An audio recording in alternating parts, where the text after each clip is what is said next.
희망의 순례자, 네, 만수일도 공동체 여러분, 한 주간 동안 안녕하셨습니까? 네, 10월 6일, 10월 첫 주에 와 있습니다. 이제 점점 선선해지고 낙엽도 이제 아마 서서히 색깔을 좀 바꾸고 가을이 점점 깊어지는 그러한 때이다 싶습니다. 글쎄요, 이렇게 뭐 사무실이나 집안에만 이렇게 있으면은 계절이 변하는 거를 잘 모를 수 있는데 조금 하늘도 쳐다보시고 여기 뭐 뒷산에도 그렇고 공원에도 그렇고 한번 나가시면 계절이 이렇게 바뀌어가는구나 하는 것을 뭐 피부로 또 눈으로 이렇게 느끼실 수 있으리라 봅니다. 오늘 예수님께서는 혼인에 관한 그러한 말씀을 우리에게 들려주십니다. 제가 어떤 글을 나눌까 하다가 이렇게 찾아보다가 예전에 한 3년 된 것 같은데 그 전에 이 매일미사책, 우리가 보는 매일미사책에 묵상글을 쓰신 신부님 글이 또 좀 재밌기도 하고 조금 인용을 좀 해보려고 갖고 왔어요. 혼인에 대한 그런 말씀을 좀 일깨워 주시기 위해서 오늘 우리에게 이야기를 들려주십니다. 하나님께서는 사람들을 남자와 여자로 만드셨다. 그들은 이제 둘이 아니라 한 몸이다. 하나님께서 맺어주신 것을 사람이 갈라놓아서는 안 된다. 혼배미사 때 많이 듣기도 하는 그런 말씀입니다. 예수님의 이 말씀은 혼인에 관한 교회의 가르침이기도 하죠. 그러나 이를 따라서 산다는 것은 참으로 쉬운 일만은 아닌 것 같습니다. 예수님과 교회의 가르침대로 가정을 꾸리고 살아간다면 얼마나 좋겠습니까? 그러나 우리가 마주하는 현실은 그것과는 조금 거리가 있을 수 있지요. 성경에 등장하는 첫 번째 부부 누굽니까? 아담과 하와. 잘 알고 계시네요. 네, 성경에 첫 번째 등장하는 부부가 아담과 하와이고 첫 인간이 바로 아담이죠. 일단 성서 말씀이 시작되면서 부부입니다. 부부 이야기가 시작이 돼요. 혼자만의 이야기가 아닙니다. 이것도 뭐 다른 뭐 여러 가지 이야기가 쭉 전개되다가 뭐 남자와 여자가 있었고 결혼을 했다 이렇게 전개되는 것이 아니라 창세기 바로 1장, 2장에서부터 이야기가 전개가 되는 것이죠. 오늘 일독서에서 아담은 하와를 만나요. 우리 형제님들 어떻게 갈비뼈 잘 갖고 계시죠? 여기 아마 이 성서가 쓰여질 당시만 해도 이 남자들을 더 훨씬 가부장적인 사회에 남성 우월주의적인 그런 시대니까 남자의 이 여기 갈비뼈에서 뚝 부러뜨려서 그 갈비뼈로 조물락조물락 차를 빚듯이 빚어서 여자를 만들었다 이렇게 전하고 있습니다. 뭐 기분 나쁘거나 그러진 않으시죠? 어쨌든 그렇게 남자가 먼저 만들고 여자가 아마 오늘날 성서를 쓴다 그러면은 여자를 먼저 만들 것 같은데요. 그리고 나서 남자를 만들 것 같아요. 어쨌든 그런 시대 배경이니까 이렇게 이야기가 전개됐을 것 같아요. 쓰여질 당시에. 그렇게 돼서 이 뼈가 하나 빠져나와서 여자를 만들어서 아담 앞에 이제 나타난 것이죠. 그러니까 이렇게 얘기합니다. 야, 이 아라모 내 뼈에서 나온 뼈요, 내 살에서 나온 살이로구나 하고 아주 환희에 찬 그런 외침을 합니다. 아주 좋아서 어쩔 줄 몰라 하는 것 같습니다. 이는 하느님께서 협력자를 마련해 주신 데에 대한 기쁨과 감사의 외침이었습니다. 그러나 그는 선과 악을 알게 하는 열매를 먹고 난 뒤 하느님 앞에서 하와에 대해서 이렇게 이야기를 합니다. 바로 저와 함께 살라고 주신 여자가 저 나무 열매를 저에게 줬기 때문에 제가 먹었습니다. 이 뒤에는 나는 안 먹으려고 그랬는데 저 여자가 줘갖고 그것도 당신이 만들어주신 나는 진짜 결백한데 나는 정말 하나도 안 먹으려고 그랬는데 당신이 만들어준 저 여자 때문에 내가 어쩔 수 없이 이게 생략된 것 같아요. 그렇습니다. 앞서 말한 야, 내 뼈에서 나온 뼈, 내 살에서 나온 살이로구나 하고 기쁨 가득하고 막 환희에 찬 그 말을 외쳤던 인물과 같은 인물이라고 생각하기 어렵습니다. 요거는 결혼 전 이 남자들의 이 멘트 이거랑 결혼한 다음에 그 다음에 이 멘트랑은 확 좀 차이가 있는 것이죠. 그렇지 않습니까? 아, 여기 계신 분들은 결혼 전이나 지금이나 다 한결같으신 분들만 계십니다.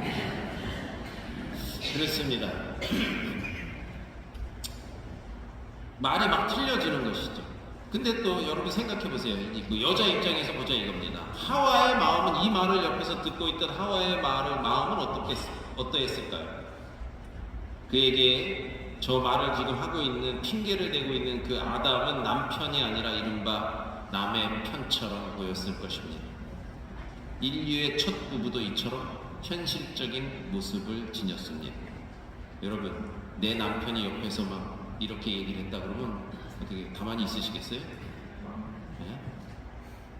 그렇습니다. 인류 최초의 고자질은 하느님께 불평하면서 자기 짝을, 부인을 고자질하고 남의 탓으로 돌리는 일이었습니다. 아주 치사한 일이죠.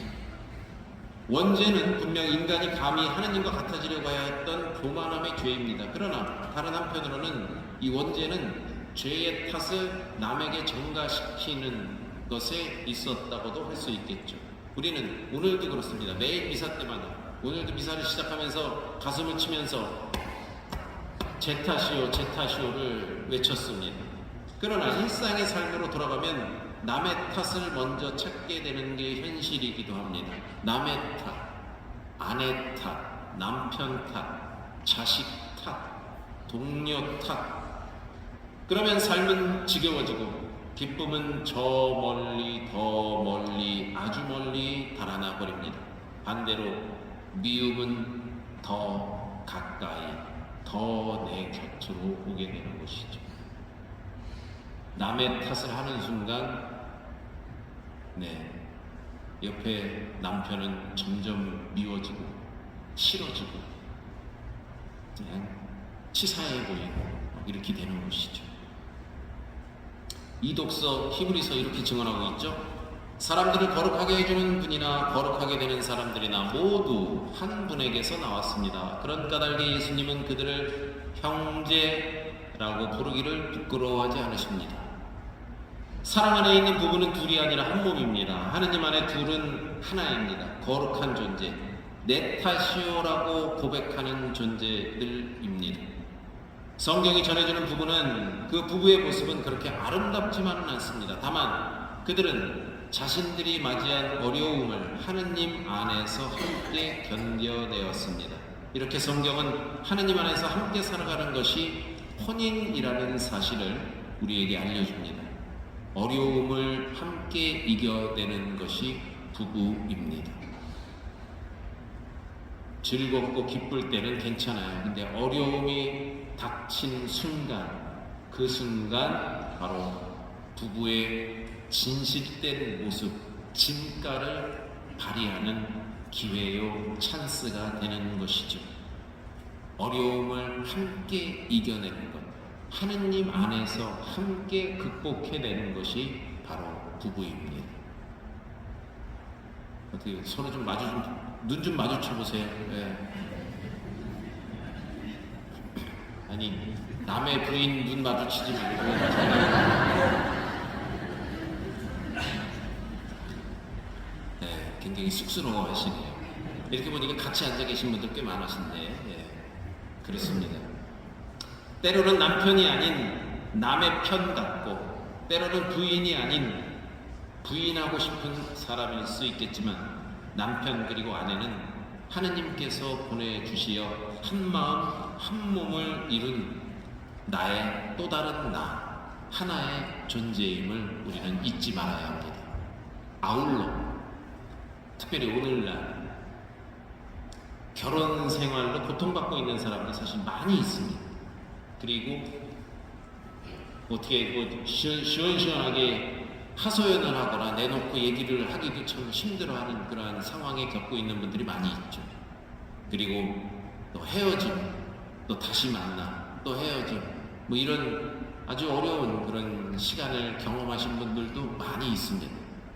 그래서 그렇게 어려움, 결혼 생활로 인해서 어려움을 겪고 또 이별과 만남을 이렇게 하면서 좀 괴로움을 겪었던 그런 분들, 우리가 아는 주변에 그런 분들이 사실 많이 있을 거예요. 그런 분들에게도 힘과 용기를 주십사 이 시간 우리가 기도해야 하겠습니다. 제가 그런 얘기를 했죠. 고백성사 몇 번 할 수 있어요? 많이 할 수 있죠. 죄질 때마다 할 수 있고, 뭐 성체성사 매일같이 할 수도 있고, 병자성사는요? 병자성사 어떻게 해요? 한 번? 병자성사도 그냥 안 아프고 평생 살다가 딱 한 번 그냥 병자성사하고 그냥 가시면은 그럼 좋은, 병자성사도 근데 여러 번 할 수 있습니다. 혼배성사는 한 번 하는 게 제일 좋아요.